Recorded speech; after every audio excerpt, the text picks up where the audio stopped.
I love myself a good appliance, so I was very excited that the brand sent me over their new toaster to try out and share my thoughts on it. So far, I am loving it. It's competing very heavily with my toaster that I've had for a year. I almost feel like I like this one better, and I'm not gonna lie. So first off, they have really nice instructions. They're very easy to read. They go through all of the settings and what each setting does. So it's a very easy take out of the box, read the directions, and toast your toast. I love the aesthetics of this. I love that it's stainless steel. It goes with all the other appliances I have in my kitchen. It just looks really nice and sleek on the counter. So let's go through some of the features that this has. These are fun. I love that they're digital. The on button is right here. So this one, it will stay with the digital screen on for about 3 minutes and then it'll rest, but you can also just shut it off, which is nice. My other toaster does not do that, so I thought that was awesome. It does have 6 toast settings and then 6 types of bread settings. So you have white bread, bagel. I'll get a closer up look here. Let's see. So you have white bread, bagel, waffle, muffin, green, and then it actually has a gluten-free setting. And then you have 6 different settings for how toasty you want your toast. I typically will use 2 or 3. The other thing I really like about this is it's very intuitive on how to use it. So you actually touch the image.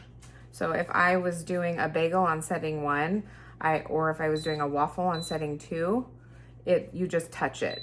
My other one is a little bit more difficult. You have to kind of cycle through things. So I thought that was very nice. I love that the display is so bright, and the actual mechanism to start it is right here on the side. This is a really nice wide little button, easy to push down. It's not super hard. And then it has a really nice display up on the top. I love this countdown because I make a lot of like egg sandwiches with bread. So it's really nice to know how much time I have for my egg to get cooked before the bread's gonna pop up. Maybe that's just me being weird like that, but I can time it like precisely to have my egg sandwich all done at the same time. It's got a couple cool settings. So if you wanna cancel it, you just hit that again and it'll pop up. So let's say you put it on setting 5 and you're like, that is way too toasty, then you can just hit the little X and it'll pop right up. But it has a couple other cool settings. So it has this defrost setting, and that adds 20% more time, I believe, to the already set time. So if you had, I have some of those like Uncrustables that have the peanut butter inside. Those fit nicely in here, and I like to get the outside toasty and the inside melty. And they are typically in the freezer, so I'll just add a little bit more time with that little button here. It also has this nice reheat button. So let's say you made toast ahead of time and you got it toasty, but it was cold. So you can just pop it in here and it'll add 30 seconds to just kind of warm it up, but not toast it more. So I thought that was nice. A couple other cool things about this is when it's on the bagel setting, it'll show you right here that the bagel the cut side needs to face out. So right here, because on the bagel setting, the elements are only gonna heat on the outside so that you're not toasting, the outside of the bagel. And then it has really nice wide slots. So bagels, any type of filled toast or pastry will go in here nicely, and wide bread. So like I like to use like the wide, like Dave's Killer bread. It fits very nicely on the width end there. And I'll just toast a piece of toast just to show you how cool it is. So I'm gonna, obviously this is a grain bread, so I'm gonna hit the grain here, and then I will probably keep it on number 2. And then I'll just pull the handle down and it'll tell me I have 1 minute and 39 seconds for it to toast, and we'll get it nice and toasty. I did want to mention it does sit on feet. It almost looks like it's sitting right on the counter, but it does have little feet that it's sitting on, so it's not right on your counter. The cord is a nice length. I don't think you need a really long cord for a toaster. It's not like you're moving it around very much. And then it does have an area on the bottom where you can clip the cord in so it's not all over your counter.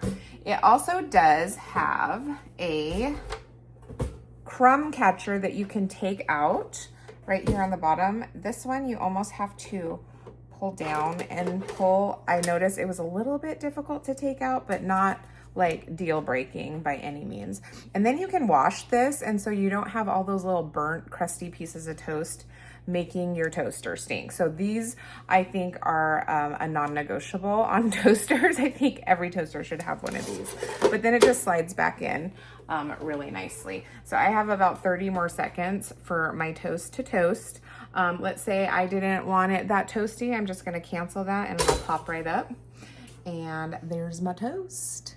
And I like on setting 2, I've noticed on even my other toaster, it's more of like the bread's still a little bit gushy, but it's just a little bit toasted on the outside. And that's how I like toast. I don't like toast like super crusty. So I'm somebody that would never use setting 6 or setting 5 unless it was like really, really solidly frozen. And then I might like do a 5 and then add the defrost on top of that to get it nice and cooked in the middle.